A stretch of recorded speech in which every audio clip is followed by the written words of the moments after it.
Okay, let's get you ready for that political science exam. We're going to dive right into the core concepts you absolutely need to know.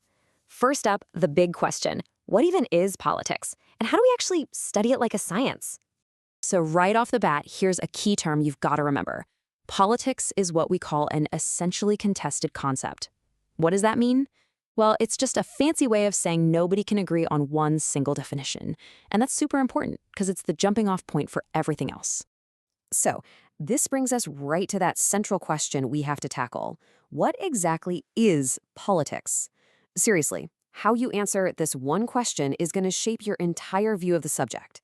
Think about it like this. At its very core, politics exists because of a basic human reality. We all want different things, right? Our ideas clash, and that creates conflict. But at the same time, we have to live together. So we also have shared goals that force us to cooperate.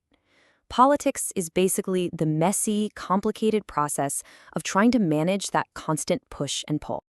Okay, so how do we make sense of this? Well, there are four main ways to look at politics. For your exam, the best way to think about them is on a scale, going from a really narrow definition to a super broad one. And you can see that idea of an expanding scope right here. We're going to start with a really tight focus just on government, and then zoom out, and out, and out, until suddenly you start seeing politics everywhere, in almost everything we do. All right, view number one, politics as the art of government. This is the classic, most limited way to see it. It basically says politics is only what happens within the state and its institutions. We're talking about parliament, ministries, the courts, the official machinery of governing. So if you need an example for this view, think about something like researching how the Ministry of Climate is or isn't acting on its election promises. See? It's all contained right inside that formal government box. Okay, view number two zooms out a bit. This is politics as public affairs. Now, the big idea here is a split between a public sphere and a private sphere. The private sphere is your family, your personal life. The public sphere is everything else: companies, community groups, public debate.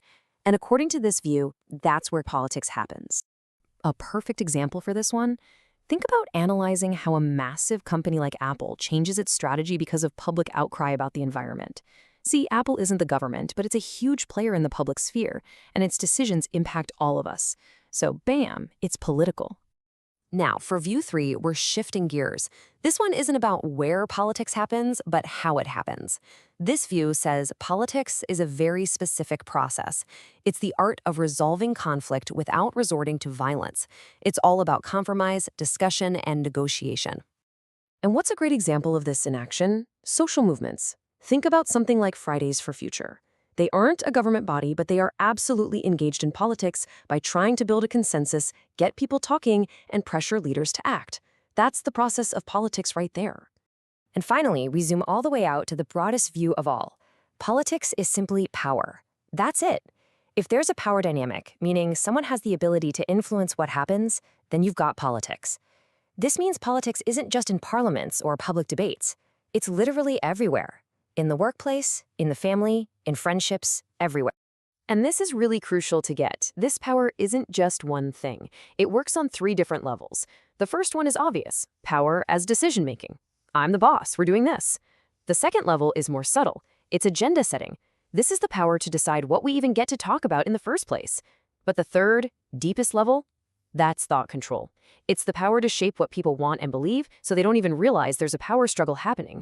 All right, so we've got these four views on what politics is. Now let's switch gears to the other big part of your exam: how we actually study it scientifically. And look, this stuff might seem a little abstract, but it's the absolute foundation for all social science research. These two big ideas we're about to cover, ontology and epistemology, they aren't just for philosophers. They directly control what kind of research questions you can ask, what methods you use, and what you can claim to have found. First up, ontology.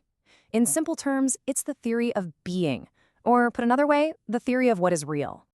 So what's the big question ontology asks? It's this: is there a real world out there that exists whether we know about it or not? Or is the world we live in something we socially create through our ideas and interactions? And your answer to that question puts you into one of two camps. On one side, you have foundationalism. These folks say, yep, There's a real, observable world out there, and our job is to go discover the facts about it. On the other side, you have anti-foundationalism. They say, nope, the world is socially constructed. There's no single reality to find, just a whole bunch of different interpretations. Okay, so once you've picked your side on ontology, that directly leads you to the next piece of the puzzle, epistemology. This is the theory of knowing.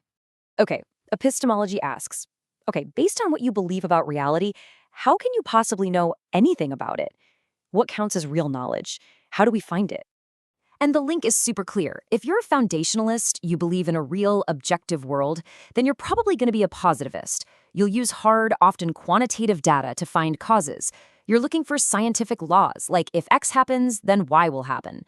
But if you're an anti-foundationalist, you believe the world is constructed, then you'll be an interpretivist. Your goal isn't to explain, it's to understand.